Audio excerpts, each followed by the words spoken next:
Cool. Thanks so much to Arwen and Colin for joining us today. This is going to be a very fun talk, I think. Arwen is one of our amazing, courageous mums who's done the course with us and continues to meet with Ilka weekly. And Arwen has introduced us to Colin. So Arwen, can you tell us how you've managed to bring us all together? I did. It actually started on Instagram with a unicorn meme. I messaged him because there is a little unicorn meme. But past that, we started talking and we come to find out how we are able to connect the spiritual side of life with neuroscience. And we've tried to find a way to infuse the two together.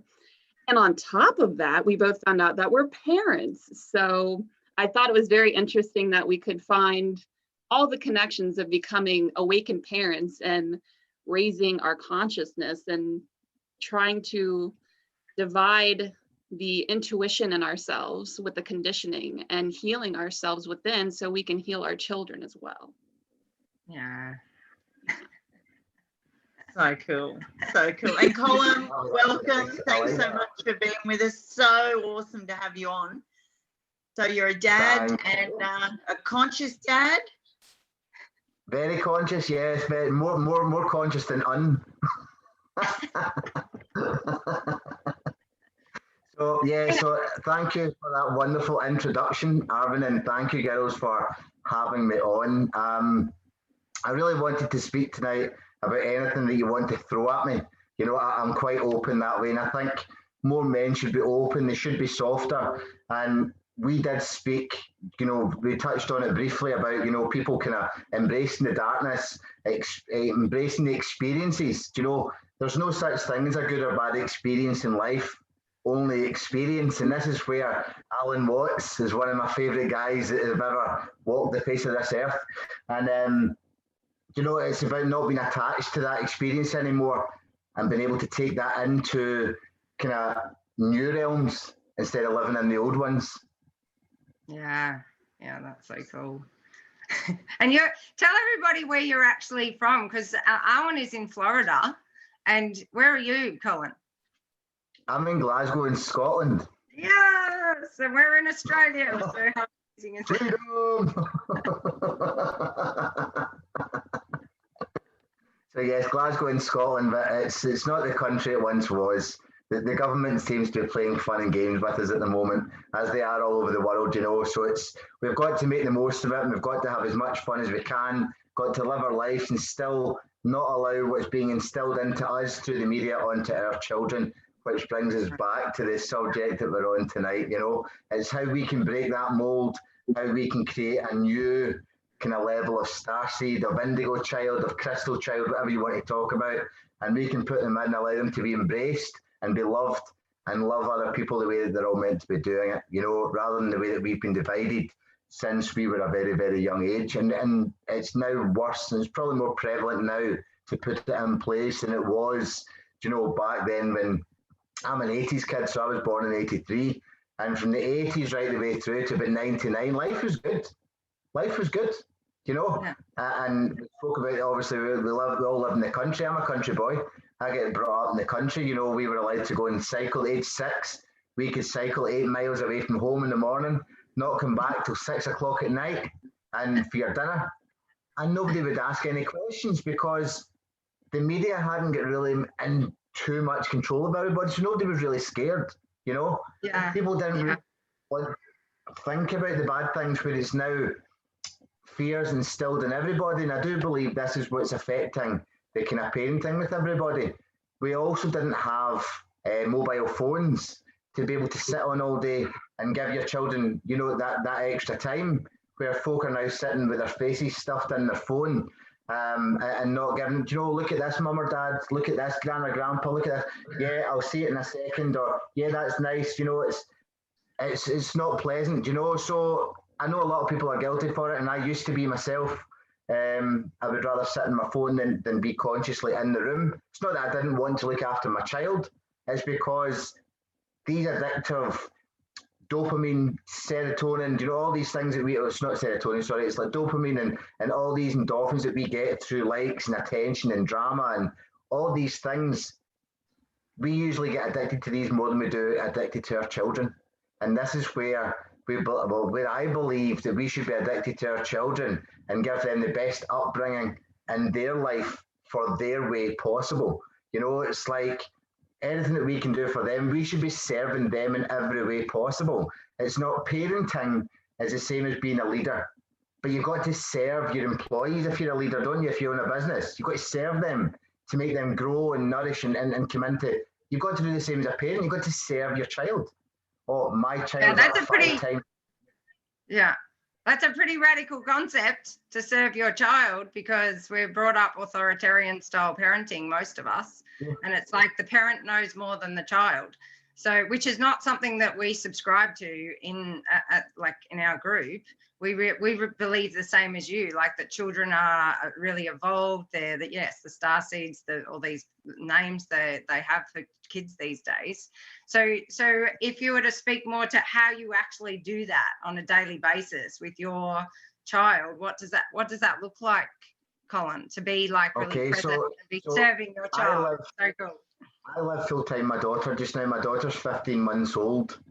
You know, and it's all for me. It's that interaction. It's that having the time that I have with her away from work or away from what I'm doing elsewhere. The time that I have with her, it's all about understanding, you know, and prompting and these type of things, you know. And we touched briefly on how we shouldn't control our child, but if we see them going to stick their fingers in a socket or going to touch something sharp, or they might be able to fall and smash their face on something, we'll make a noise so that they know not to do that, you know.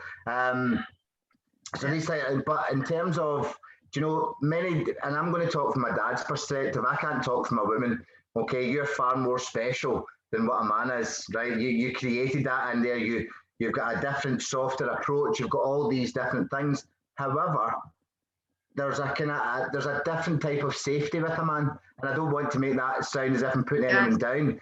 You girls and you women have got everything touched on, but there's just something with a father and a child, a conscious father and their child, that can't be broken no matter what. It's like they might lash out at the mum because the mum's so caring and soft, and you know, but then the dad comes in. It's just that presence. It's a different energy altogether that they hold on to, and it's a different kind of, you know, why do they behave for you, not for me, or why do they not do that for you? It's like, we have got differences as human beings, you know, and it might be my style. I do believe there's a difference between a masculine and feminine for a child, and I do believe the system is kind of taking that away from the system as well, from the children. You know, everything's now about, and I don't mean for everybody, but there's a lot about courts. There's a lot about split ups. You know, that it should only be with the mum, or no, the dads have got half rights, and everything's a fight now, rather than understanding what a child needs in its life, you know. So for me, it's all about, I love to sing, I love to dance, I love to make funny noises, I love to, you know, interact with the toys and the books and read, and, you know, and kind of copycat games, these type of things, because I feel that it's more of a tangible learning development, you know, that for me, and that's where our bond is. Like my son's he's nearly 11, and all the way growing up, again, for him, it was dancing. That was it. So from the age of like 2.5, I had him dancing on his own to Michael Jackson, doing spins and all sorts of cool stuff, right? And because that's what I was into, but this takes me on to my next subject, if that's all right. I don't believe projecting what you like onto your child is right. You know, it's about what you do. If your child adapts that and wants more of that, by all means. But you don't take your child away from what they want to do because you like to do it. You know, so you see these people that go, I wish I was a ballet dancer, so I'm going to put my child into ballet, but the child's into playing the piano. It's like, what are you trying to do here? So sometimes being conscious is about not just being conscious of yourself, but it starts there, but it's being conscious of the energy, of the behaviours and things of who you've brought into this world. Are you wanting to control them so that when they get older, they're then controlled by the media, they're then controlled by their friends, they're then controlled by all this shit? And it's like, what you're doing and what you instill in your child, if you ask them to be free, they're going to be free, but they're going to inspire other people to be free as they go older. If you try and control and project. That's all that they're going to see the world as. And that's what's happened to a lot of us until we kind of came through our awakening. You know, we came through our awakening at different stages, through different ways. Mine was kind of through trauma and loss. Some people is through just being enlightened, through just taking a journey. Some people are through happiness. It comes to us in all different ways. So when it came to me, it was like, I'm so aware of what's going on now. And even when you're watching kids' cartoons, I mean, it's the subliminal programming is absolutely horrendous. And it's like, my daughter loves Moana. Like she absolutely loves it. Like, so it reminds me of kind of Arwen's background there. You know, the island of Motunui and and the music's great, and she gets up, she shakes her wee bum, and you know, she just loves dancing and stuff like that. She's really good, right? But some of the stuff they talk about in it is just, it shouldn't be spoken about for children, even though they don't understand it's there. You know, the unconscious brain takes in everything that you've ever seen, thought, and heard through your whole life, and it keeps in there. And there's no such thing as any artificial intelligence system that's ever going to be more powerful than a human brain. You know, the only way it's going to be more powerful than a human brain is if the AI is programming the brain, and then it becomes more clever because it can then detect what we are going to be doing, you know, by searching our search engines and our maneuvers and where we're going and all these things. So once we realise that the human brain is so much more clever than anything that will ever be on this earth, ever. I don't care if you're Bill Gates and you get the biggest computer system in the whole entire world. From a baby, from that nurturing what you're doing, that tiny little brain is going to be what that adult's going to be. And if you want to try and do that whole control and non-expressive and whatever, and we'll talk about other subjects before I could rant all night. I'm a disaster, right? But we'll talk about other. I knew this before she introduced us, by the way.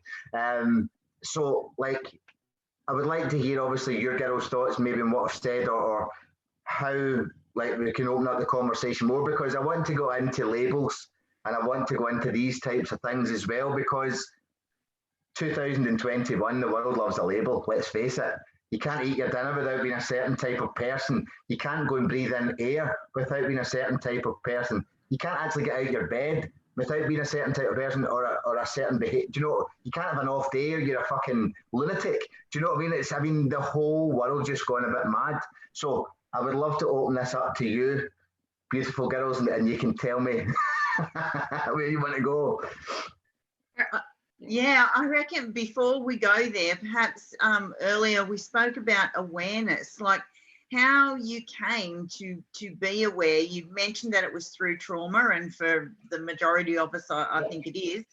But what that looked like before you were aware and what it looks like now.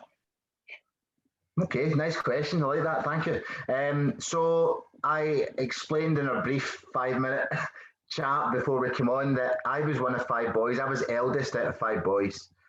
My mother was on her own for 14 years with 5 kids, 5 boys. So you can only imagine what she's like. She's a fucking superhero, right? I don't care what anyone says. Regardless of how things turned out, yeah, absolutely. But regardless of how things turned out, you know, for us, for her, or whatever, she did her absolute best. And this is what I want to say to all the parents watching. Just do your absolute best, but be more conscious of your little one and yourself, you know, and not looking at old ways, trying to kind of change things up and try and renew it. But because from a young age, maybe 14 years old, 13, 14, I was coming home, washing school uniforms, helping make dinner, you know, taking the dog out, getting all the boys ready while mum was still working. And this kind of went up. So I had a childhood. I had a good childhood. I had lots of love from my mum, but we used to see her upset and things like that as well. So my main thing, I'm a compassion guy, right? I need to feel somebody and serve them in whatever way that I possibly can to make them feel better, right? And I'll bear that pain, and that's who I am as a person. So I bared a lot of pain growing up, not because it was put onto me, because I chose to take it. Okay, and because there are a lot of people in the world that are compassion server people, and this is talking about the intangible drivers, the model for the mind and brain that I work with John Lenhart. Compassion server people a lot of them growing up feel sorry for themselves. Even as adults, they feel sorry for themselves because they don't know that they're compassion server, and it's their choice to take on the pain of others to then serve, to give it back. So what happens is you get a lot of poor me's. I was a lot of poor me's. I was a lot of, you know, they don't give me back. They don't do enough for me. These type of things. So when it came to this awareness and this coming back, I joined the army. I joined the army at nearly 31 years old, right? That's an old army fucking soldier, right? I'm sorry, right? You don't join and racing against 17, 18, 19-year-olds doing 6-mile runs and half marathons and stuff like that when you're 31. No, don't do it, anybody. So when I kind of came on to this, what I found was like I'd been through like a hard time through like a bad marriage breakdown, which happens to the best of us, you know. So again, society, family and everything against who we are and who we were, it just didn't happen. So it get more bitter and bitter and bitter and bitter. And there was no physicalities, there was no, you know, there was nothing bad, there was no crimes caused, but it just gets so far gone that the main purpose of that child it was no longer an issue. It was tit for tat, back and forward, tit for tat, back and forward. And no one realised what was happening with the little one. So, and then the new man came on board, and then it just went tits up from there. He wasn't allowed to call me dad anymore in the house, and all that. I mean, it went really deep. It was really terrible and traumatic for him, and God knows how that's going to affect him when he's older. But did my best, joined the army to get away from the situation so there was no drama, but obviously better myself and lose the ego that I had through being a performer. I was a performer for 10 years. I won't get into how or what, but I was a dancer for over 10 years, and you'll get the drift, I'm sure. You're not daft. So keep your shirt on. Exactly. So what happened was I joined the army to better myself, not because I don't like the monarch, I don't like the government, I don't like control. I'm a bit of a nomad, I'm a bit of a wild character, I'm a bit of a free spirit. But I had to go in there to lose who I was or who I'd made myself through the years of taking on other people's shit and through all the situations and stuff. So that was my space of solitary. Didn't have many friends, took a bit of a hard time, you know, mentally, physically. And I was like, I went really like, kind of really downhill when I was in there. So I was either sink or swim at one point. And at one point I thought I could just let myself sink and just go. I was like quite happy to, and I thought no. So then I joined the army boxing team. And again, you're fighting all these young guys, or big, massive guys, you know, and I wasn't a fighter. I'm a compassion guy. If somebody wants to fight, I'll happily just cuddle them. Do you know, and say it's okay, it's fine, what can I do for you? It's okay, you're angry, I'll help you, you know. But what actually happened was I joined the boxing team because I had to know that I had to defend myself, you know, because I was always quite scared growing up because I'd never been a fighter, and I always had to know that I had to protect myself or be able to protect my kids or my family or, do you know, anybody, do you know, in that situation. And I knew I could, but I doubted it. So anyway, I did. And it came to my first actual match. And because the punches weren't actually sore, when you're in and you're in that ring and you've got everyone watching you, I get really bad damage to my nose. And I lost my taste and my smell through the boxing match. And then I was leaking brain fluid and I was in hospital, and it was pretty heavy duty. So then when I came out of it, I was like, couldn't go back to normal work, really, really depressed. They'd taken me off. You're not allowed to use weapons. You're not allowed to do this. And then it was like, it got deeper than that again. Oh, don't fucking talk to him. He's a lunatic. He's depressed. You know, they were just horrible, toxic. That's what I class as toxic masculinity, right? It's when men together can't just be one in love, right? Toxic masculinity is not what I believe society's putting onto women, right? That's society playing both sides, right? And I'll be open and honest with that. Toxic masculinity is when men are all together and then one's got to be bigger than the other one, or one's got to be harder, or they've got to, you know, these type of things. And that situation wasn't good for me because I was soft. I was the alpha because I was able to be soft, you know. And what they didn't get the reaction that they wanted, so there was never conflict, and you would always be able to take them down with words because most of them are fucking thick. So they didn't, and I don't mean that in a bad way, right? But they didn't like that, so they had to try physically harder. They had to, you know, push and poke. So I did get to the point where I was ready just to lose everything, just go, do you know what, fuck this. But then I says, no, I don't. I'm going to just go. So I then managed to get out a year and a half early before my time was up, because through medical kind of restrictions, managed to get out. And while I was in, so obviously I spent a lot of time in my room on my own. Now, where most men would probably like to go and watch dirty videos, I then spent time watching conspiracies and different ways of working, and, you know, the way of the brain and these type of things, and taking myself away from the typical norm of thinking. So I literally had time to reprogram my own brain, to open my own neural pathways by going against myself, not going against the planet, not being an activist for fucking everybody in the world, but going against myself, the one that matters most in my life, you know. And then I went into myself and everything, and it was so uncomfortable to try and believe something that I knew was right, but then it's only because I was told. So it was like being a scientist, you're being your own scientist, you know. Real science is proving yourself wrong in every possible way before you can get the truth, you know. And this is what I did. So then that was a bit of a story, but that is how I awoke. I became awakened and more conscious. Wow, amazing journey there. I'm sure you can get on a rant around labels, Ilka. Would you like to start there? Well, I thought we could even, like, Arwen came to us, you know, and you'd had your run-in with the world of labeling. Would you like to speak a little bit about that, Arwen, and how that, you know, your journey as a mother with that world where your children get a label, or people try and give them a label? Yeah. I'll start with my son was diagnosed with autism when he was 3 years old. And at that point, I was not awakened at all. I had no idea what awakening even was. I was very in the matrix, and I just did what I was told. I listened to the doctors. They said he needed to be in ABA therapy. He needed all these sessions done. If he didn't get these done, he would not survive in society on his own. And it put me into fear and panic and survival mode. I had no idea what autism was. So I just tried to do research, and it was all negative.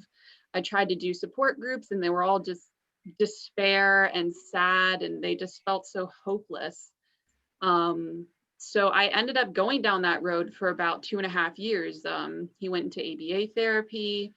He was traumatized by ABA therapy, because when you put a child in a situation that they don't want to be in, they're gonna react. If they don't react externally, they're gonna react internally. And by doing that, it actually increased his symptoms to where he like completely shut down and he physically got ill. And I just didn't know what was going on. I was like, I'm doing the right thing. I'm doing what I'm being told. What's happening? And then something clicked one day when I took him out of ABA therapy. All of a sudden I was just like, I can't take him back here. I just can't do it. And it's still been a journey. He hasn't been in ABA therapy, which is applied behavioral analysis. What they do is they assess your child and they decide the best outcome to make him fit in with society, which really should have been the indicator right there. But anyway, one day it just clicked, and he's still working on still being traumatized to this day. It's been over a year, and he's still afraid to get in the car because he thinks he's going back. But besides that, when you fully become aware of who your child is, not who you want them to be, not why you want them to fit into the society, when you just listen to them, they start to open up. And that's with everybody in the world. When you start listening to who they are, not who you want them to be, not who society wants them to be. Fuck the labels. Seriously, every single label in this world should not exist. Even the word ego, it's a belief system.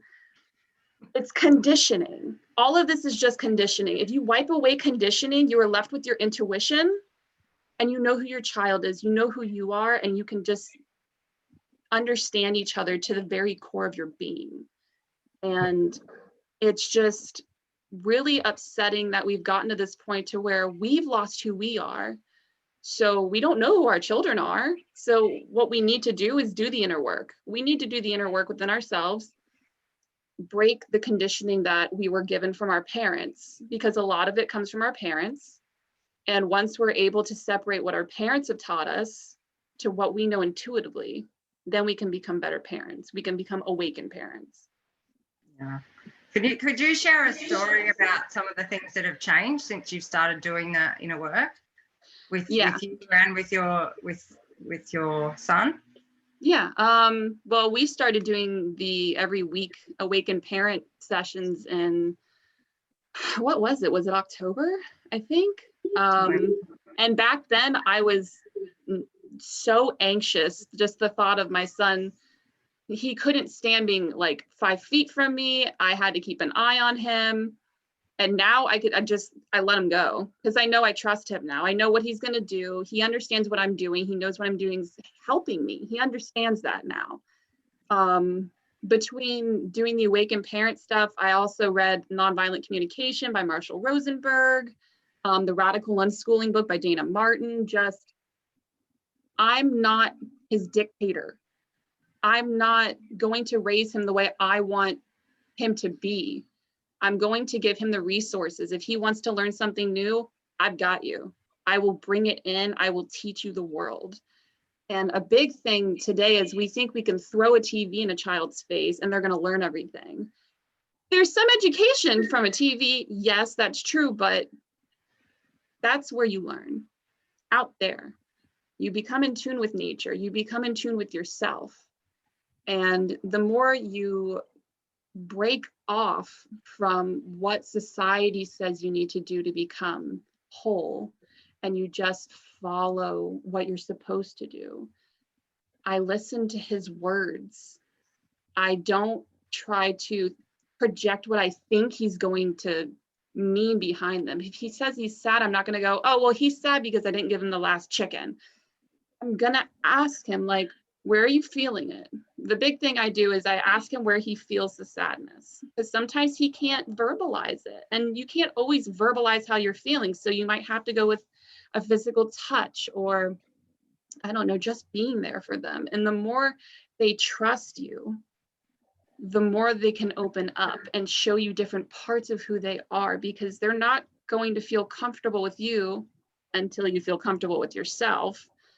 And for example, today was the first day my son slept in his own bed by himself. And the last time he did that, he was a year old. And it was when he got really sick with the flu and almost died. So I created a fear of, if he sleeps in a different bed, I won't be able to take care of him. He might get sick again. He might almost die again. So I worked through that with you. we worked on that a lot. And all of a sudden, in the last week, I was like, I think he's ready. He's taught himself how to pee by himself and go to the bathroom by himself. Like, I just completely let him do it by himself instead of following him around now. And he slept the best sleep in his life. And I did too.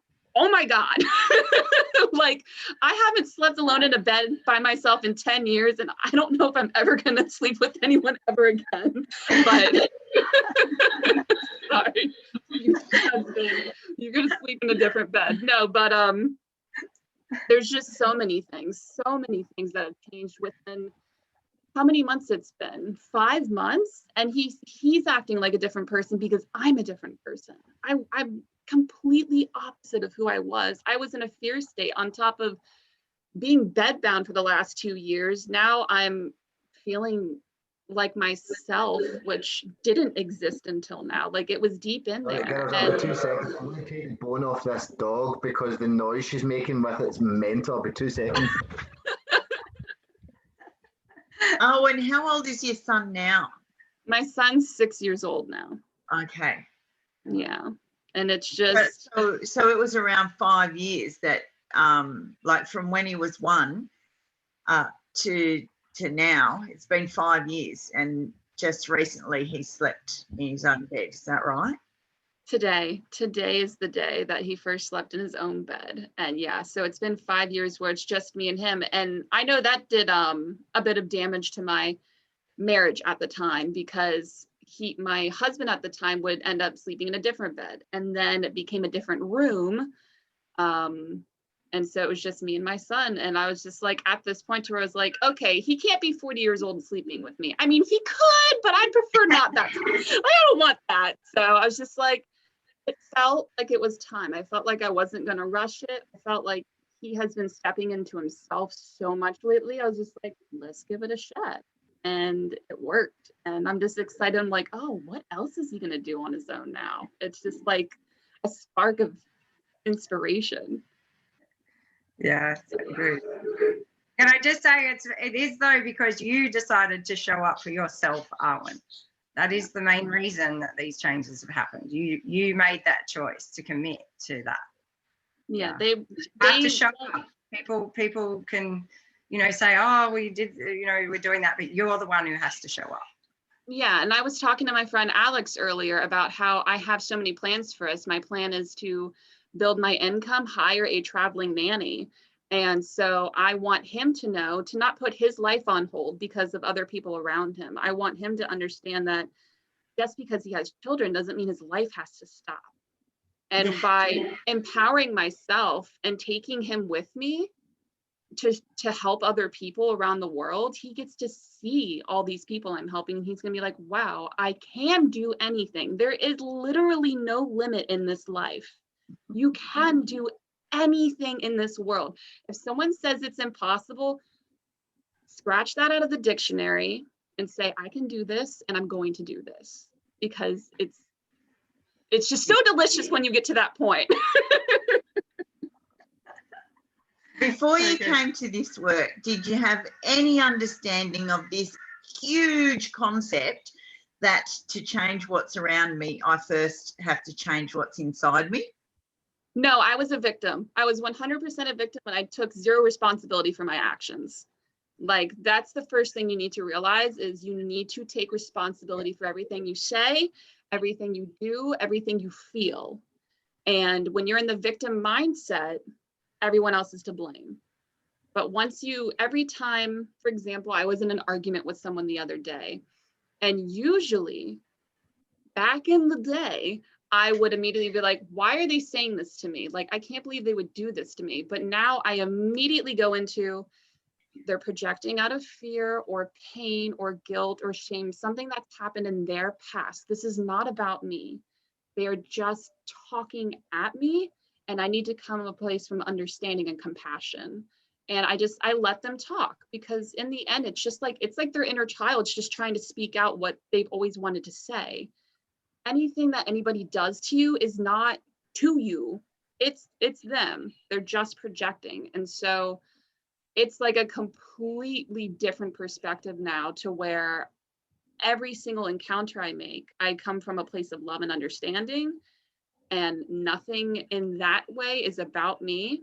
Now, the world does revolve around us in a way, in a way of we need to put ourselves first in certain situations like that. But it's just mind-blowing how, when you do the inner work, it's like a cloud or like a fog's been lifted, and you can see everything now. You can see so many different perspectives and viewpoints. And the tricky part is, I have friends coming to me for advice. I do not give advice, and they get really pissed off. And they're like, why aren't you giving me advice? I'm like, well, anything I say, you already know the answer to. So if I give you advice, there's already something in you going, no, or yes. So I'm like, why should I give you the advice if you already know the answer inside? So what I do is I just ask the questions, certain questions, and they're like, oh, I already have the answer. So it's like, we're all capable of being aware. We just don't realize how aware we actually are because of the conditioning we were brought up with, if that makes sense. Yeah, that makes perfect sense. Thank you. Sometimes it's not the conditioning we're brought up with. Sometimes the conditioning of the way that we live. So again, it's not. I get what you're saying 100%, and a lot of people it is from how they grow up, and they stay in that way of life for their whole life, which means they haven't actually lived their own life their whole life, you know. So then they get older and then they try and change it, but what they do is they habituate to another way of life. So maybe a rebellion, which again, they're not living a way of life, they're living a constant fight, which doesn't allow them to be open either. And I think when people even find, and I definitely did, when I left the house, because I didn't go and get into trouble and get brought home by the police and, you know, smash windows and do all the things I did as all the kids do, and throw eggs at people and stuff, whatever they do in Scotland, right? I didn't do any of these things, right? So I went off the rails as I got older, and I didn't do any of these mad things, but what I did was I drank lots, I maybe went out and took Class A drugs, I partied all the time, like life didn't really matter. This was before kids, you know, this was before my kids. And I went out and obviously I was in the kind of performing arts, so then you were more parties, more alcohol, more, and everything was more, and you wanted more, but you were really feeling less. And then I was stuck and habituated into this kind of way of life, and that's where the army came from, you know. So then the conditioning I knew I had to break. I had conditioning from childhood, then I'd conditioned myself in the adult life to pretend that life doesn't really fucking matter.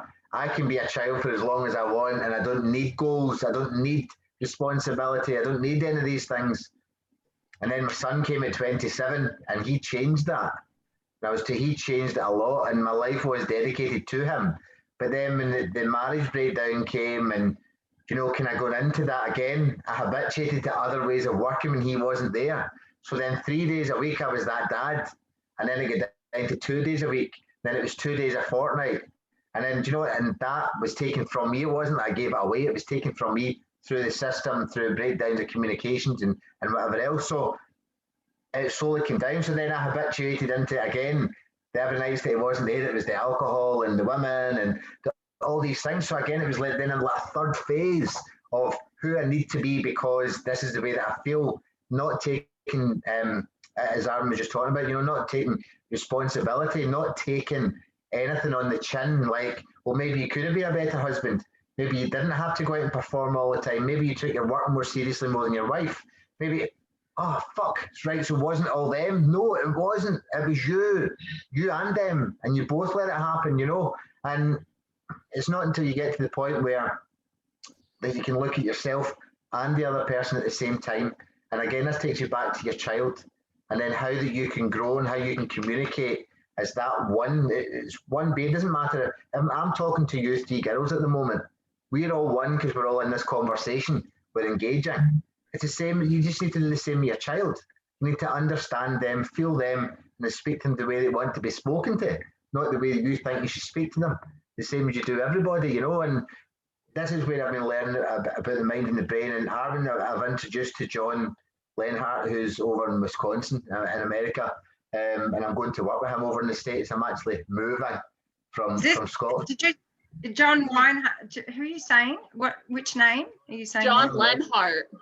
Oh, Lenhart. Okay. Oh, yeah, the one I've seen you do the videos with. Yes. Yeah. Yes. He's literally he's a chemical engineer and a chemist, so he's got a special kind of brain, and he knows how to articulate it. Because of my complicated way of thinking or intuition, whatever, I wasn't able to articulate the same things that he can say. And now what's happened is he's now taught me how to let it come out of my mouth rather than feel it and hold it in, suppress it. You know, and this is where I'm now, not only do I see things and feel them, which has always been the case, and I did try and suppress it with alcohol and whatever, now I'm able to express that. And this is where you girls are as well.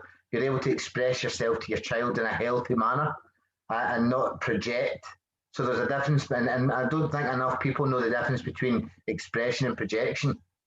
They all come out, but one's truth and one's not. And this is where we find that it's a very, very powerful thing when we're able to differentiate from the two, and then we're able to understand what our child actually sees, you know. And sometimes you don't have to say anything to your kid. Sometimes you can sit there and be quiet for 2 hours and just watch them play and make sure they're safe. You know, you don't have to be constantly touching them. You don't have to be constantly speaking to them. You know, just let them, just watch them, understand them, gauge them. You know, and I think this is, again, people can overdo it, but then go back to the phone thing, people can totally underdo it. So then they are playing themselves, they are self-sufficient, but then later on in years, they're not able to express themselves because they've never had to, because no one's asked for it, because they're stuck to an iPhone or a tablet or a television, you know, and it's about having that balance. As Arwen said, I'm quite happy to put a more in front of a movie, you know, and to do that, but I'm also, you've got to find that balance. You've got to take them away from it. Turn the television off when they're eating their dinner. Not because I want to take it away from them, because I need you to understand that I'm feeding you, I love you, and I want you to feel fed. I don't want you looking over there, your dinner's getting cold and you can't enjoy it. Do you know, you've got to have some sort of rules. Yeah, and well, I don't know. For me, the thing is, whenever you have to turn something off, you kind of, like you're saying that it has the power. And for me, I grew up where we had, you know, the news and stuff was on in the house, of course, but my dad would constantly tell me it was a load of bullshit, constantly. So the television is on, but I listen to his voice much more than I listen to what's on the news. Like, I respect his voice more. I want to please my dad more. And I think this is the thing that we forget. We have a say in how we interact around media as well. Absolutely, I agree. So if you're, what I always say to parents too, is if like their kid's playing Minecraft or the kid gets interested in something, even if it's something that you don't actually really agree with, you know, they're often, and I learned this from Dana Martin, it's like they're often doing it for totally different reasons to what you are. Even watching sitcoms and things that you think they're watching it for a certain reason, but unless you sit down and actually ask them and have a conversation with them, but you're allowed to have your opinion too. You know, so it's also teaching children that adults have their opinion about things. Like my dad would say every ad on television was just bullshit. It was a money-making scheme. It was, you know, he knew back then. So of course I've grown up and I don't subscribe to the stuff. And I said the same thing to my kids and they know. So it's like, who has the loudest voice in some ways too, and that it's not just a matter of turning it on and off, or that it has the power. We have the power too, and we can use it as a tool in that way to show that there are ways of hypnotizing you. You can even have those kinds of conversations with your children going, and my kids, they totally like, they're like, oh mum, we've heard it all before because I've said it. So I mean, I was a little bit like my dad growing up, because he would, you know, constantly tell us about the world, and he got me to read books about how the world brainwashes us. And you know, I read books on communist brainwashing techniques when I was 16, because he asked me to read them. And so it's like, you know, education, use everything is an educational tool, including stuff that we think, oh my God, that, you know, teach them about the symbols they put into those things. Like I've learned about symbols in my life. Like I tend to see so many different things, like so many metaphors in everything, because I know how to read symbols. And I started learning that when I was 10. So it's like you take the power back from what they're doing in the media. You start learning about it and how they can put subliminal messages in and all these kind of things. Because once your children are awake to that, they're going to hear it in a totally different way. And they're not going to, like, it doesn't have the power anymore. And yes, it can. I mean, it's very hypnotic. It's extremely hypnotic. The old, you know, you see the M sign and, oh my God, I've got to drive into the McDonald's and get my burger, because it's made a link in the brain with the M sign means, you know, they know how to put the food on there so it looks really delicious and your mouth starts watering. But have a conversation with your children about this stuff. Like show how, because again, I mean, then you can use these tools too when you've got a girlfriend and you want to influence her to be your girlfriend. You can start to use the tools. You know how to talk to her in a way that's like juicy and McDonald's talk, like, you know, show her your juicy, you know, Big Mac. I mean, I'm being silly, but it's like, this is how you can learn. You know, they're just using tools on us that we have that are very, very powerful tools that they know how the brain works, the media industry. They really do. But start learning how your own brain works and use their amazing, you know, 100%. Show it, And I understand and I 100% agree with you in what you're saying. And like, there's no right or wrong. And the way that I was expressing was like, if I turn it off, everything just becomes present. Do you know? And that's the way that I feel. So it's not, yeah, I can totally take her away from the television. I can take her away from everything because I do have that power to be able to create that fun and so she forgets about it. Yeah. But it's also nice for me in the way that I believe is to be able to press that off button when it goes to darkness and silence, and then it's only our voices, it's only our thoughts, it's only our feelings. And it's, I don't do it because, you know, as much as I said I would like her to look at me when she's feeding her dinner, if I've got Moana on, there's nothing going to take her away. That's not power, that's just what she enjoys. So, exactly. So she enjoys it rather than I can say, okay, we'll turn it on in a minute. She doesn't understand. She's 15 months. But if I say, it's okay, it's good, it's nice, haha, smiles, and then turn it off while I'm smiling, she knows it's not a bad thing. And then you can back on, you know, and I can smile. And she wants to engage with you, of course. Of course, like it's when a parent wants to actually engage with I've had the parents in our course say this to me all the time, that if they do actually ask their child to stop something because they want to engage with them, and they really do want to, like, I'm going to play cricket with you right now. Do you want to do that? Like, and they're truly coming from their heart in that statement. It's not like the child knows. And this is again the of doing the inner work, because if it's coming from a place of like, oh well, I'm just going to fit you in for 5 minutes and then I'll go back to what I'm doing. I had this conversation last week. So I think language for us is a thing that was made up to control us, I'll be honest. So animals don't talk, they bark for danger, they bark for awareness, but they don't speak. They understand.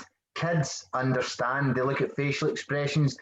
They feel the energy. They feel all these things that we were closed off to for a certain length of time through our life until we were able to open up back up to them again. You know, and this is why I said earlier that we can sit and we don't have to speak to them. We can do things and we can move and we can see and they can see our face and they can see these things. And it's a really beautiful thing to be able to do and interact without any noise or without any kind of verbal interaction. Obviously, we all need to speak to be able to understand what we all want. But in order just to feel happiness from them or for them to feel it from you, you don't have to tell them. They don't have to tell you. You know, we can feel it. And if that's not right, that's the point where we can change our behaviour to make them feel safer, change our behaviour to make them more engaged, to make them more understanding, whatever it is that we need to do. And that was Arwen caught on that. Where do you feel the sadness? You know, is it in your throat? Is it in your ears? Is it your chest? Is it your stomach? You know, it's where do you feel that? And it's this, again, going back to this kind of primal parenting, you know, going back to before 300-400 years ago, where everything was all schooling and universities and language, you know, going back to this kind of almost like caveman state without going through the violence and stuff like that, you know, but it's going back to that, I feed you, I nurture you, I see you, I care for you. And I found it, I'll go back to another movie again, when I found it with the people, do you know, when the Avatar, do you know, the avatars themselves, I loved it. I loved what it stood for. And this, what I look at is us four on this conversation of the avatars, because we're the ones wanting to live in this harmony. And then the ones that are on the other side looking in and saying, look at them airy-fairy with their kids, or they're too soft, or they're, you know, that they're maybe too hard on society against them. But it's not, it's about creating that community and allowing that to grow energetically for me. Yeah. Yeah. I actually want to touch on the seeing thing, actually, because for the first 2 years, my son didn't talk and we would communicate with our eyes. And we still do that, actually. Most of the time, it's when I put him in bed or in the morning, we look at each other. And I didn't think 100% into it until the other day where I was on a video chat with a friend. And we were talking about soul gazing, which I'd never done before with a person, like besides my son. And all of a sudden we just sat there on the video chat in complete silence and just looked at each other. And you could just tell there was an energetic exchange. We had no words. There were no words. And I don't know how long it went, maybe 5 or 7 minutes. And then we just chuckled and started talking again. But there is something primal there that we don't always need to say words. And it's actually very healthy to not always say, I mean, of course, it's important to say what you feel, but sometimes there aren't words, and to just sit there with that person and just be with them. And just like, instead of saying, I love you, you just go, like in Avatar, you said Avatar, and I was immediately like, I see you, which I've never seen Avatar, but I say, I see you all the time. And everyone's like, oh my God, Avatar. And I'm like, I don't know what you're talking about. But just being like, I see you, and you just look at them, and there's The just nicest thing you could ever say to somebody, more than I love you. I see you means it's far deeper than love, because love is attachment. Love is, you know, we are love, but when we use the word love, it's an attachment as opposed to what you're actually seeing, and you're attached to that person, thing, or animal, or whatever. But when you say, I see you, for me, I believe it's like you just see their soul, you see them at their purest essence, regardless of their behavior and stuff to other people. You go in deep and you just see everything about them, and you are them and they are you, and it's beautiful, absolutely beautiful. So yeah, I see you is for me is a lot more powerful. Yeah, that's so cool. Did you want to go back to touching on labels, Colin? Because we kind of deflected away from there, but did you want to talk about that? Labels for me are a swear word, right? Even swear words are enjoyable for me, right? But again, if you swear and you express yourself through it, you get fucking labelled, right? You get labelled as rude or abrupt, or, do you know, and expression for me is really important. So being a dancer, that was where I was able to channel my expression. Even though I wasn't happy in life and I didn't have purpose, I was able to express myself for that time on a stage to feel something. Now I don't really feel that I need to express much because I live my expression, if that makes sense to anybody. I don't need to go out and do a hobby or a thing because I just am, you know, and that's the point where it gets to me now, where if I swear, I swear, if I don't, and again, it's just me being me. It's like an exclamation mark. Why is that not a swear word? Do you know what I mean? Because that gives more emphasis, doesn't it? So rather than say fuck, right, you can just put a big exclamation mark and it says the same thing. So going back to labels, I know I go off like Billy Connolly here, the Scottish comedian. He goes off and he comes back. But when it comes to labels, everything, there's labels for types of parenting, types of children, types of person, types of this, types of that. And then everyone goes into their little groups and becomes divided. So the smart kids won't go with the cool kids won't go with the geeks won't go with the musical kids. And do you know, and it starts at school. It starts at school, and it conditions children as they grow up. And then when they come into us and they say, you know, I was at school today and the big boy, the big girl, they bullied me, or they said this to me, and why? Well, because I don't look as cool as them, or because I wear glasses, or, do you know, these type of things. And this is what happens. They're not taught from a young age that they are one, that they are everything, and they can all come together. Because we're obviously talking about parenting, because parenting's so different, and the projection of the parents goes on to them, that's what makes them think they're different. So you get a poor kid that lives in poverty, and you get a millionaire kid that comes from everything being given to them. One doesn't know what having it's like, and the other one doesn't know what working is like. Do you know? So again, what they've both got, they're both missing on the other side. So what they don't realise is when they're actually coming together from these labels that the parents have then given them, you're the best because we've got lots of money. No, you're the best because you're kind-hearted, you don't need enough stuff.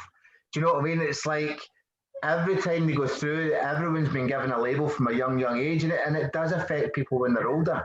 And it's like even when I'm sitting speaking to my son, or obviously I speak to my daughter, but she doesn't understand. When I'm speaking to my son, what will happen is he will say things like, oh, cool, well, they support that football team, so that makes them bad. And I'm like, absolutely no way. Like, people don't realise that it doesn't matter their religion, or because in Scotland it's very staunch, and their religion gets put against put against the football teams. So it's not a game anymore. Do you know, it's a way of life, and it's very, very harsh, and there's a lot of battles, and people die and fighting. I mean, it's really horrendous. It's really horrible. So again, the parents, I mean, what I witness, and don't get me wrong, I used to I used to go down it and support the football teams and sing the shit songs and you know, all these things, and be a Neanderthal the same as everybody else, because that is what I habituated to at the time. Now I'm like, what was I thinking? Why? What? Are you even joking? So everything that we do, we create the labels. And what happens is, because, and we spoke about television, mass programming, that's what a television is. As much as it can be educational, and I'm fully aware with all three of you there that we can all say it is educational in either small doses or so that we're not habituated or addicted to watching it, you know, and hypnotized. There's still a lot that we're still taught, and again through parenting, that the telly doesn't even do. So we can't just say it's the social media and it's the television, because it's the parents. Do you know, you don't be watching. So just now, and I want to touch on this very importantly, because this is one of my biggest gripes in the world just now. And if I offend anybody, I'm not sorry, okay? So I was talking earlier about my son and I and my daughter and I having a dance and doing some dancing and stuff like that. And do you know, my son and I used to put videos on Facebook and things when I had Facebook. Used to put it on there, and the family used to all watch it. Everyone used to go, "Oh, you're so cute." So again, I needed it years ago. I needed the "you're a good dad." Do you know? And again, I'll admit that, I'll put my hands up. I needed that at the time, but then now I don't need that. So nobody sees anything about my personal life on Instagram or my Facebook, because it's all about me trying to help others with my posts and trigger them and, you know, do these things and try and get their brain going. Again, I'm not always liked, but what I'm finding out now, there's an app called TikTok. Are we all aware of it? Yeah. TikTok. Yeah. And we've now got parents doing the WAP dance with their fucking children. Now, I have to bring this up, because if anyone watching this or in this parenting group, you deserve kicked in the WAP, okay? Because this is wrong. So the WAP song stands for wet ass pussy, okay? Oh, okay. Yeah, that's what it's wet ass pussy. Cardi B or whoever her name is sings a bit of WAP, which means wet ass pussy. And it's all about rolling on the floor, gyrating into a carpet or a laminated floor, you know, really insinuating sexual moves. Now, I am witnessing 20, 30, 40, 50-year-old mums with their 5, 6, 7, 8, 9, 10-year-old children completely sexualized, because that's what their mum does. And their mum's got the under boob out and for the attention, and then the kids doing it. And do you know, so what we're doing again, we're projecting this total insecurity of needing this likes and everything else, mixed with it's okay in society for a child to know what a WAP is, right? To then get them to do the actual moves to give us some sort of support and extra likes for a child. I mean, what the fuck?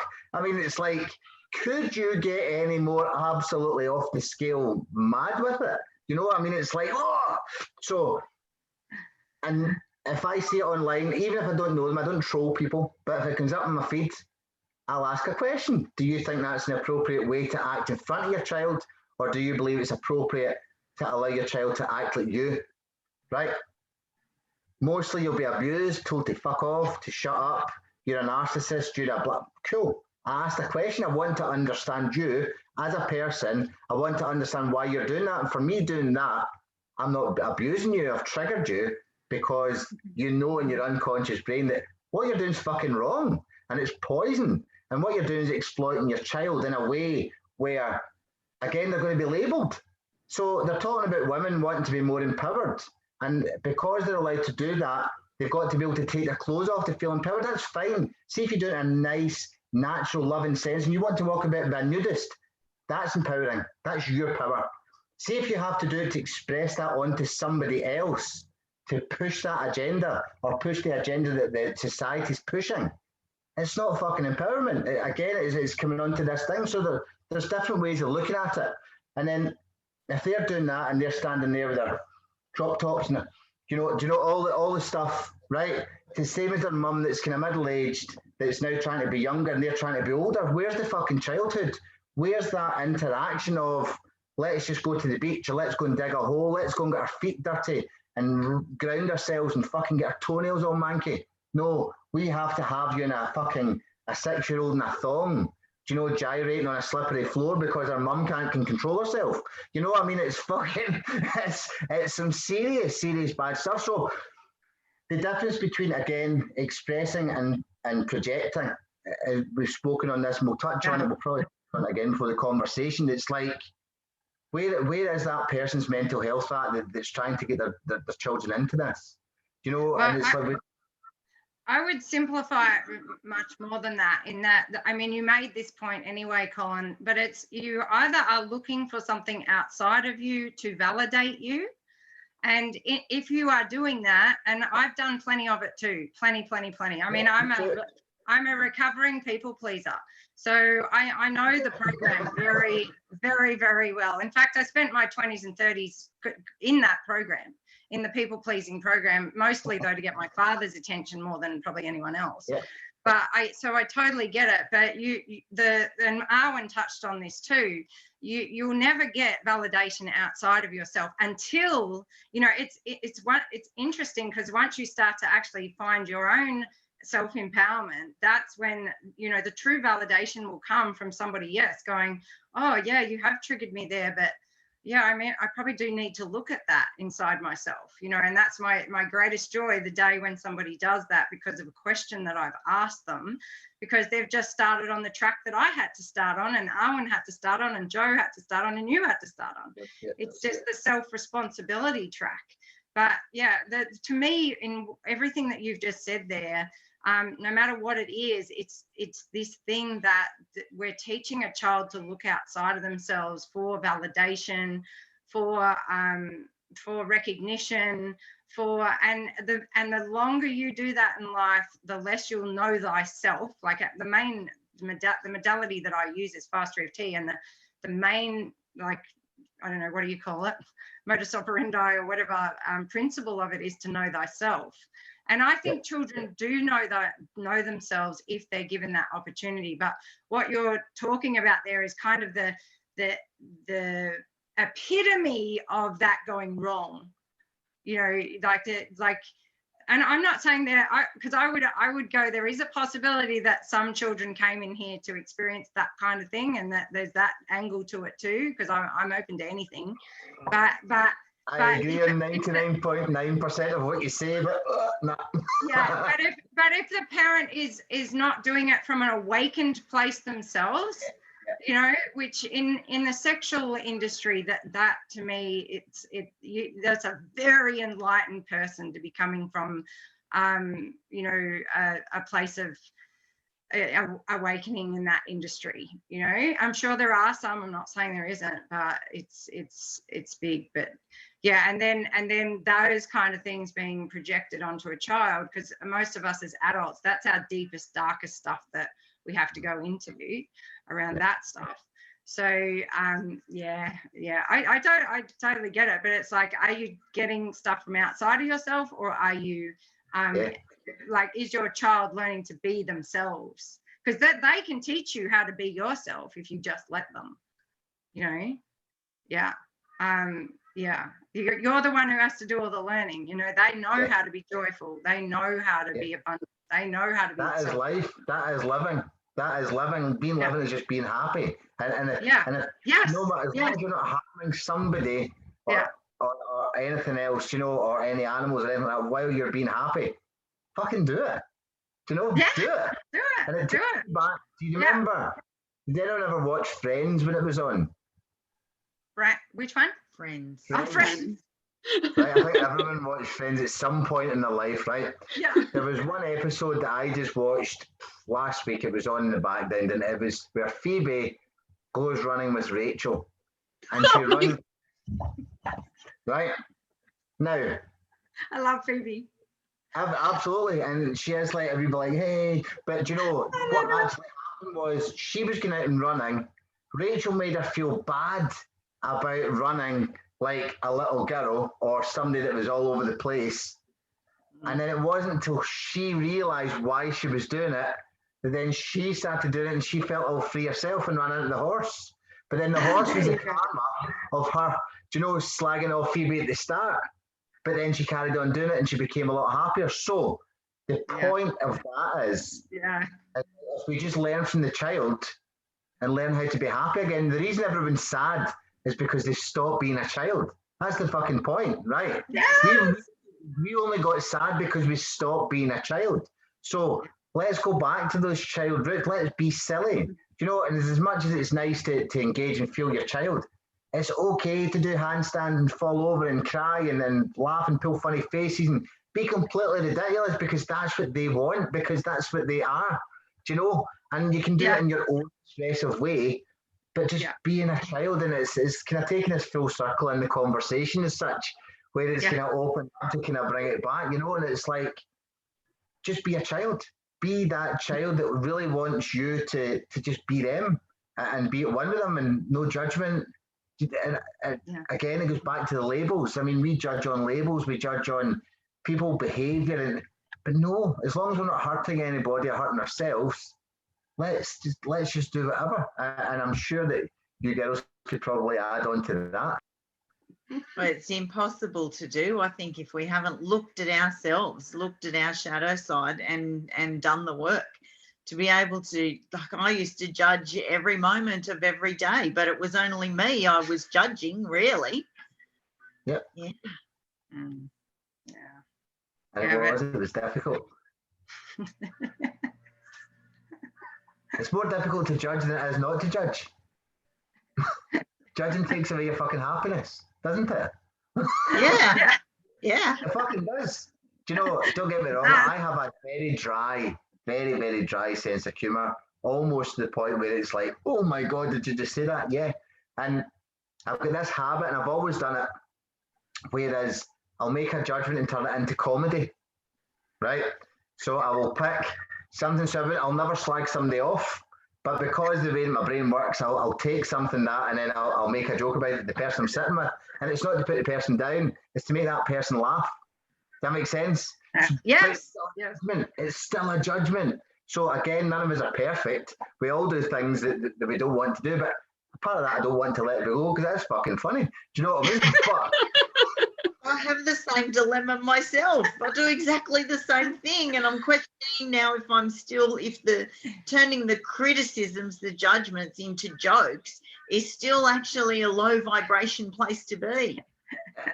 It is, but then again, do we stop doing that? Because if we're at a place of love, right? Love isn't funny.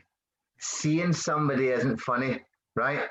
And this is where we've got to sometimes know where we've got to dip into that kind of dark side again to be able to bring out the frequency being lifted. So the comment would have been low, but then what we're lifting up in that person is going to come out of them and leave. And then we can talk about higher stuff after it. So what you're saying is right, it is very low vibrational, very, very low energy. But if we lift ourselves back out of that again, it's like it's allowing somebody to complain to you. It's a similar type of energy. Yeah, but I think my dad used to always say that comedy is the highest form of intelligence. So in the spectrum, you know, this vast spectrum of things where we're educating people, I think what he meant by that, and I agree with him, is that the comedy is the one that will shift people the fastest. Humor is if we want to shift people, it's better to use humor than to use anything else. Yeah.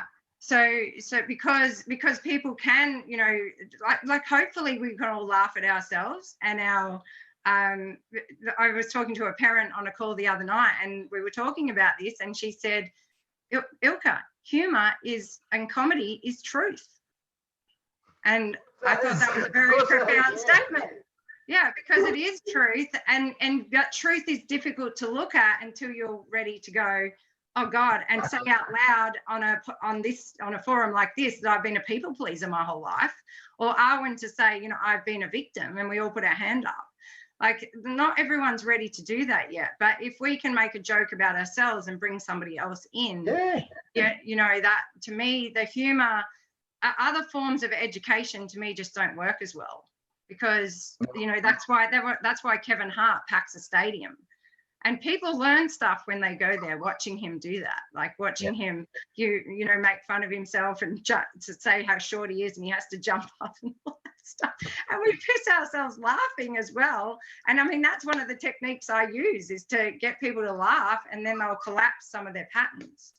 Yes. So I still think out of all the waking up techniques there are on the planet, humor is the best one. No, definitely. And you can see people in that, but they've got to be ready to. And sometimes a little joke is something that, you know. No, seriously, humor, being a parent, like being a parent with humor is so crucial, because prior to being able to laugh at the little things, I would feel guilt and shame. For example, I was on a video chat the other day, and usually my son comes and gets me when he has to go number 2. He didn't this time. And so a little bit later, I hung up the call and I came into the kitchen, which is, he has his potty near the kitchen because he has a fear of the bathroom, working on it. I come into the kitchen and there's just poop in the potty. And I was like, what the fuck? It was like this magical ghost poop has happened.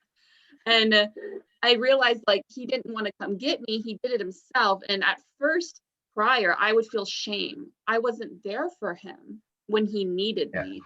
But then I realized he was shit by himself. I'm just like in full like empowerment for my son right now. I was like, and then I realized I had shit in my kitchen, and I was like, oh, okay, I need to get this. So it's like, you have to laugh at this stuff, because if you don't, it's gonna eat your inside. Yes, that's the other thing. Yes, yeah, I love it. So good.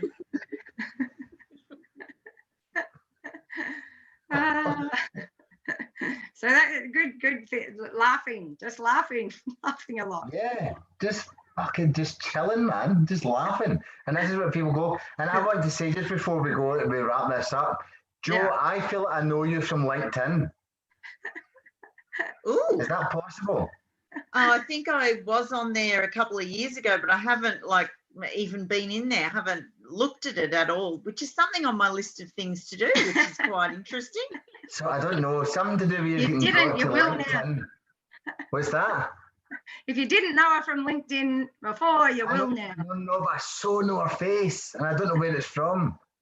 I do some comedy skits, and I call them The Shit Show with Joe, and it's basically self-deprecating humour, and giving permission to others. They see me in themselves and they're laughing with me and at me, but really it's what they're seeing in themselves. Right, well, I'm going to check that out because I like that. It's very good. That's my low vibrational shit. I love it. Maybe if you could, if there's one really powerful thing to wrap up that you would like to leave the parents with. Arwen or me? Colin, if you can go. Oh, first. me, yeah. Be yourself. That's it. Be yourself.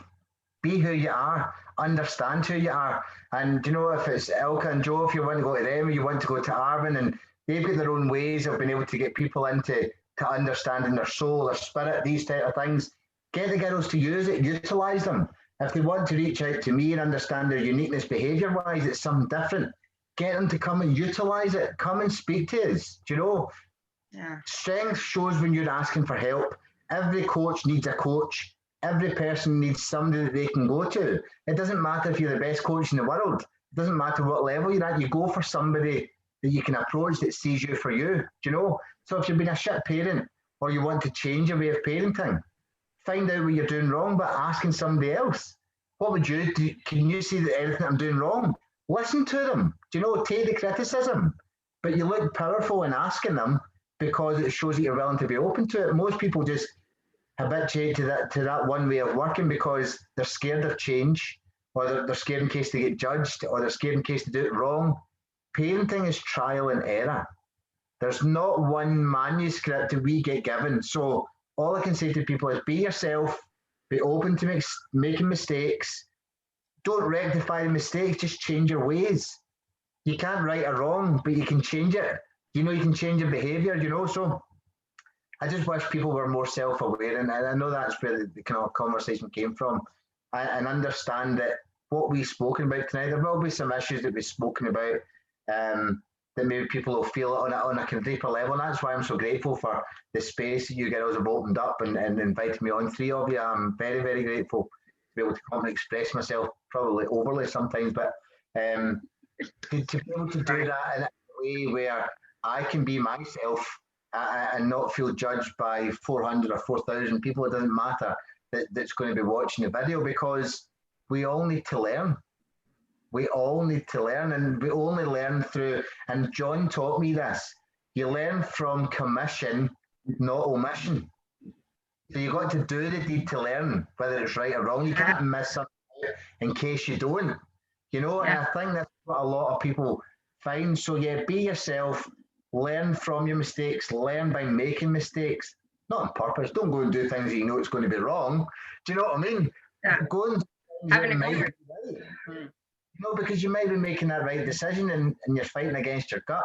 And a lot of people are in their head too much. You know, I purposely ask every client, every single client that comes to me. So I do tarot reading full time now. That's what I do. Right, I'm a tarot reader full time, and I do it all over the world from my desk at home. And I'm full time, and it's awesome. I love it. But I make a point of making every single person understand the importance of meditation. The importance of meditation, being able to sit and focus. And I want to tell one thing here just before we go. I know I'll probably keep you here for another 2 hours, right? Scientific fact, real science, not government science, real scientific fact that the female brain has 5 thoughts at every one time. Okay? So just now, you girls will be focused on me talking. One will be saying, I wish you would shut up. One of us saying the dog was licking my feet. I've got the kids to get ready tomorrow morning, and tomorrow night's mac and cheese is going to be fucking awesome, right? Whoa, this is just what happens, right? A man only has 1 thought, right? So that means I can focus on everything onto one thing.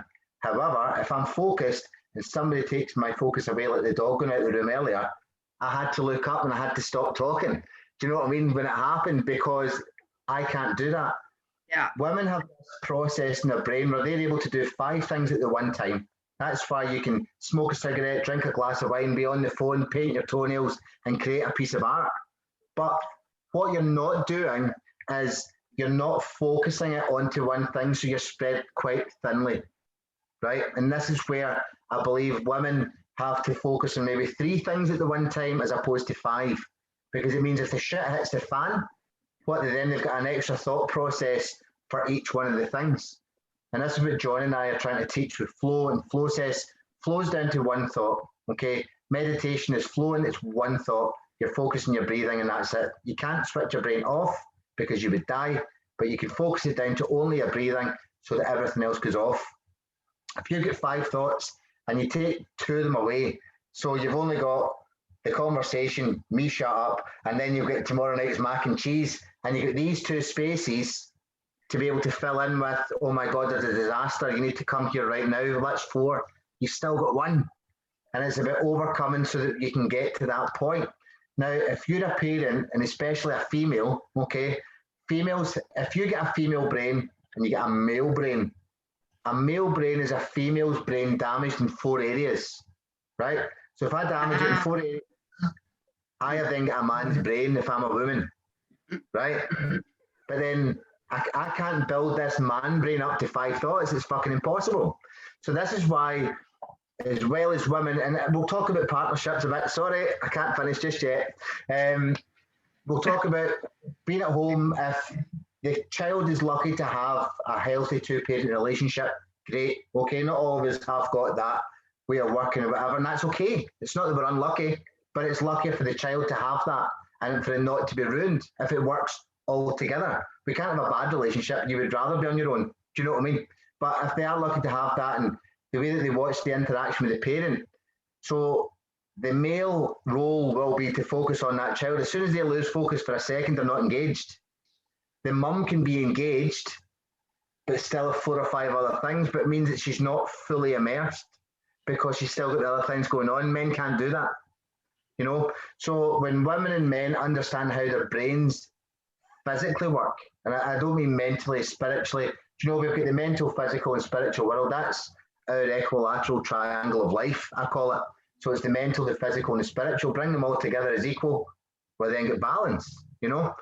But if we don't understand how our brain works and we don't understand how our brain's able to be used and how we use it, what we then do is we then start kind of spreading ourselves too thin. So if you get 5 thoughts and I give you a 6th one, I give you a 6th thought and I say, this is the disaster for today, or I need you to do this for me. That's the point where it's, I can't take any more of this. I've had enough. What the fuck is going on? Right? And this is where it happens, and it can be the smallest thing. And people go, I'm stressed out, I'm anxious, I'm depressed. No, you're not. You just don't understand how your fucking brain works. Because the amount of women that have anxiety over the amount of men is fucking mental.